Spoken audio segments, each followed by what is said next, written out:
Welcome to the federal Andhra Pradesh. కలియుగ దైవం శ్రీ వెంకటేశ్వర స్వామి దర్శనం అప్పుడప్పుడు రాజకీయమవుతోంది. పాలకులు ఎవరికి వాళ్ళు మేము ముందు దర్శించుకోవాలి, మొదటి దీప దర్శనం మాకే కావాలి అంటూ రాజకీయాలు చేస్తున్నారు. మైసూరు మహారాజుకు రాజరిక వ్యవస్థ ఉన్నప్పుడు మొదటి దీప దర్శనం ఉండేదట. ఆ తర్వాత రాజరిక వ్యవస్థ పోయి ప్రజాస్వామ్య వ్యవస్థ ఆవిర్భవించిన తర్వాత ఆ రాష్ట్రం ముఖ్యమంత్రికి ఆ అవకాశం కల్పించారంట. ఇప్పుడు కర్ణాటక రాష్ట్ర ముఖ్యమంత్రి డికే శివకుమార్ 2 రోజుల క్రితం తిరుమల దర్శనానికి వచ్చిన సందర్భంగా ఆయన చేసిన వ్యాఖ్యలు వివాదాస్పదమయ్యాయి.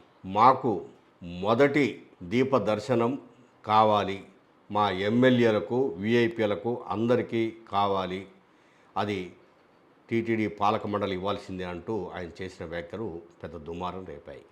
నిజానికి ఉమ్మడి ఆంధ్రప్రదేశ్లో ఎమ్మెల్యేలు, ఎమ్మెల్సీలు, ఎంపీలు, ఇంకా ముఖ్యమైనటువంటి నాయకులు లేదా విఐపీలు, ఐఏఎస్లు, ఐపీఎస్లు, ఇట్లా వీళ్ళందరూ కూడాను లెటర్లు ఇస్తే ఉదయం పూట జరిగే బ్రేక్ దర్శనం లేదా విఐపి దర్శనానికి అవకాశం కల్పిస్తున్నారు.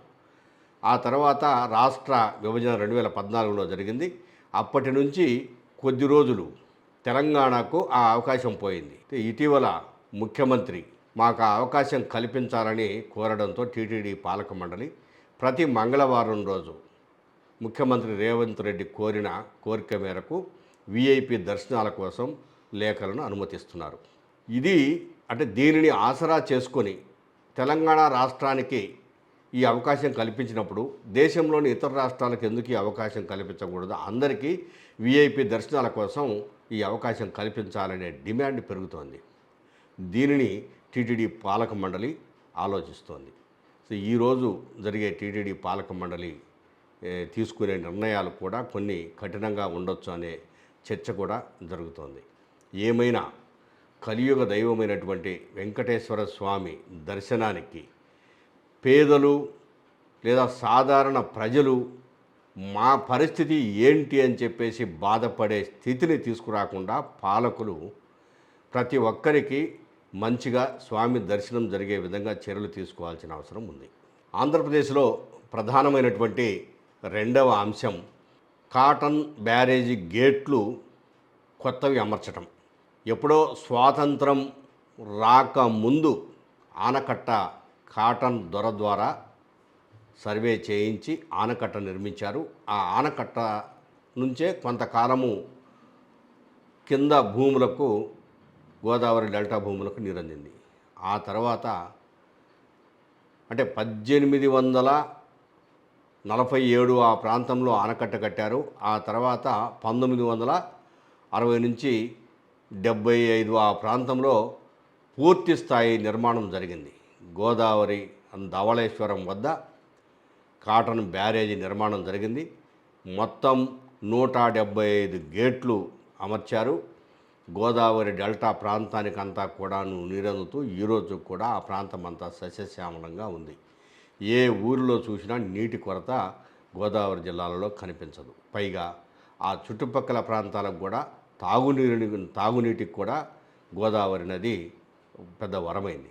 అయితే ఎక్కువ దశాబ్దాలు గడుస్తున్న సందర్భంగా గేట్లలో సరిగ్గా పటుత్వం తప్పిపోవటము, కొంత లీకేజీ రావడం వల్ల 2014లో అధికారం చేపట్టినటువంటి తెలుగుదేశం పార్టీ కూటమి ప్రభుత్వము 58 గేట్లను కొత్తవి అమర్చింది.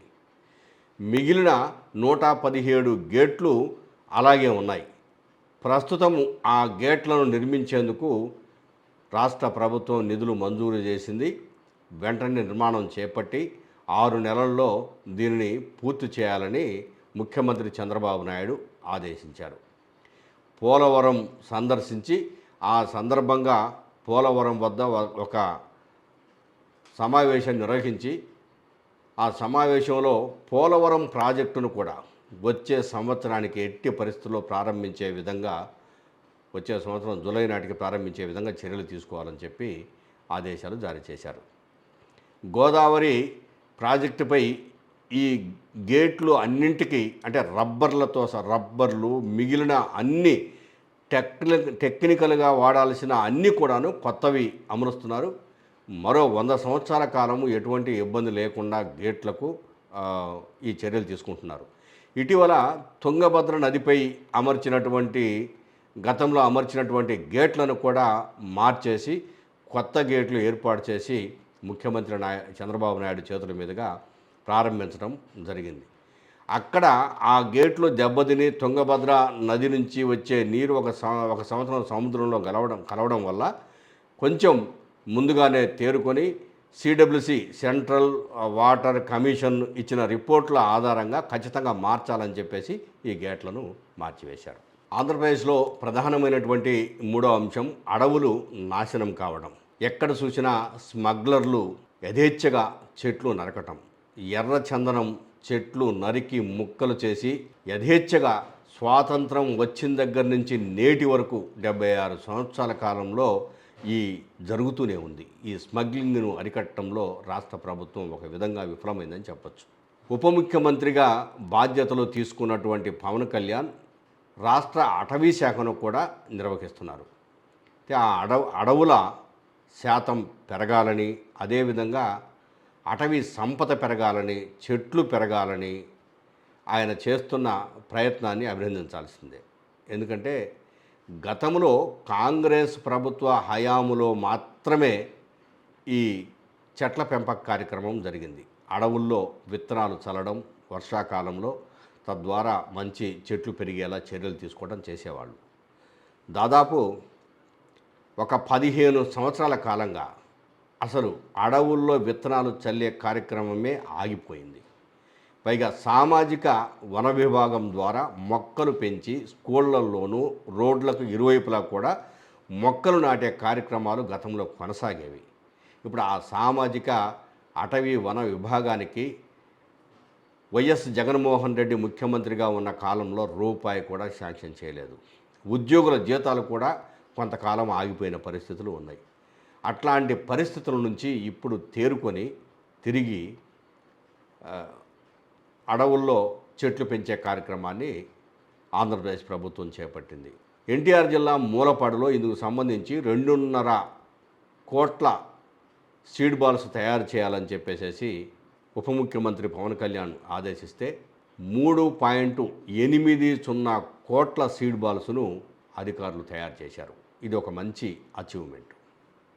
ఇప్పుడు ఎక్కడైతే మనుషులు పోలేరో, ఎక్కడైతే దట్టమైనటువంటి ముళ్ళకంప ఇదంతా ఉందో ఆ ప్రాంతంలో చెట్లను బాగా పెంచేందుకు మిగిలిన ప్రాంతాలలో ఎలాగో కొన్ని మొక్కలు నాటారు. అవి వర్షం వస్తే వర్షం సందర్భంగా బాగానే ఉంటాయి. అయితే మొక్కలు నాటలేని ప్రాంతాలకు విత్తనాలు చల్లే కార్యక్రమాన్ని చేపట్టారు.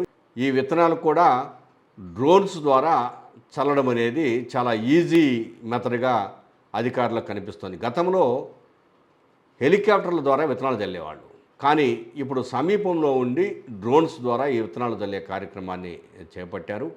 ప్రధానంగా రంపచోడవరం ఆ ప్రాంతాలలో కూడా విత్తనాలు చల్లే కార్యక్రమం మొదలైంది. ఇప్పటికే దాదాపు 1 కోటి సీడ్ బాల్స్ చల్లారు. ఇంకా మిగిలిన సీడ్ బాల్స్ కూడా చల్లేందుకు చర్యలు తీసుకున్నారు. మొత్తం మీద ఆంధ్రప్రదేశ్లో అడవుల పరిరక్షణ, మొక్కల పెంపక కార్యక్రమం వృద్ధిపై పలువురు హర్షం వ్యక్తం చేస్తున్నారు. ఈ కార్యక్రమాన్ని ఇంకా ఇలాగే కొనసాగించాలని కూడా కోరుకుంటున్నారు.